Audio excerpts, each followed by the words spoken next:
আসসালামু আলাইকুম বন্ধুগণ, আশা করি সবাই ভালো আছেন। আজকে নতুন একটা ভিডিও নিয়ে আপনাদের সামনে হাজির হলাম। আজকে ভাবলাম যে রুই মাছ দিয়ে পেঁপে দিয়ে রান্না করব, কিন্তু পেঁপে কাটতে গিয়ে দেখি পেঁপে পেকে গেছে। তো কি আর করার, ভাবলাম পটল দিয়ে রান্না করি। অবশ্য সকালবেলা আপনার ভাই বলছিল যে পটলের পাতলা ঝোল খাবে, তো তার মোতাবেকই কাজ হচ্ছে।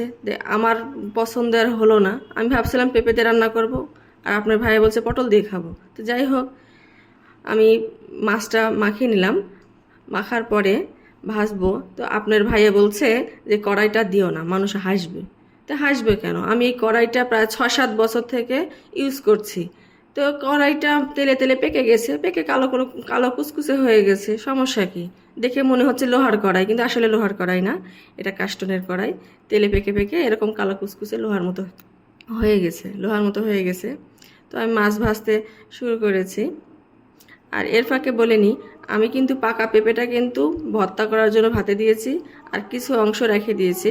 আপনার ভাইকে বললাম যে কী করে খাবা, ও বলছে আমি ঝাল লবণ দিয়ে তেঁতুল দিয়ে মাখিয়ে খাবো। তো ওর জন্য রেখে আমি পেঁপে খাচ্ছি। আর আপনার ভাই এর মধ্যে বলতেছে যে তুমি খালি খেতেই থাকো, খেতেই থাকো, খেতেই থাকো, সব ভিডিওতে খালি খাও খাও। তো কী করবো, জিনিসপাতি নষ্ট করার চাইতে খাই, কাজের ফাঁকে ফাঁকে খেয়ে নিই, এতে খাওয়াও হয়, কাজ করাও হয়। তো আমি এর ফাঁকে ভাবলাম যে ওদিকে মাছ ভাজা যেহেতু শুরু করেছে, এদিকে তরকারিটা কষায়নি, তাহলে তাড়াতাড়ি হয়ে যাবে। যেহেতু এখন প্রায় বেলা বাজে 1টা, আমার রান্না করতে আজকে দেরি হয়ে গেছে। তো আর আপনার ভাই বলছিল যে হালকা তেল দিবা, তাহলে আমার তেল একটু বেশিই পড়ে যায় হাতে। তো আজকে হালকা তেল দিলাম, হালকা ঝাল হালকা লবণ দিয়ে আজকে হোটেলের মতো পটল আর মাছ রান্না করে দিব, পাতলা ঝোল করে। তো আমার মাছ ভাজা প্রায় শেষের দিকে।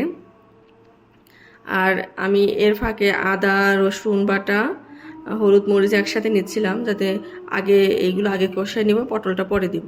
কারণ পটলটা আগে দিলে পটলটা কেমন যেন বেশি সিদ্ধ সিদ্ধ হয়ে যায়, এই জন্য আমি ভাবছি যে এগুলো আগে কষায় নিব।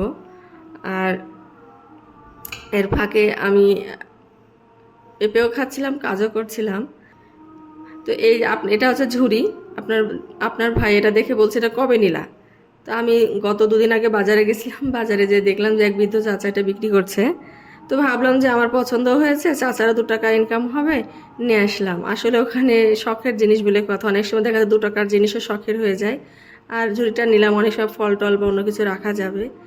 আমার তরকারি কষানো প্রায় শেষের দিকে, এর মধ্যে মাছগুলো বাটিতে উঠে নিচ্ছিলাম, কারণ আমি এখন শুকনো মরিচ ভাজবো।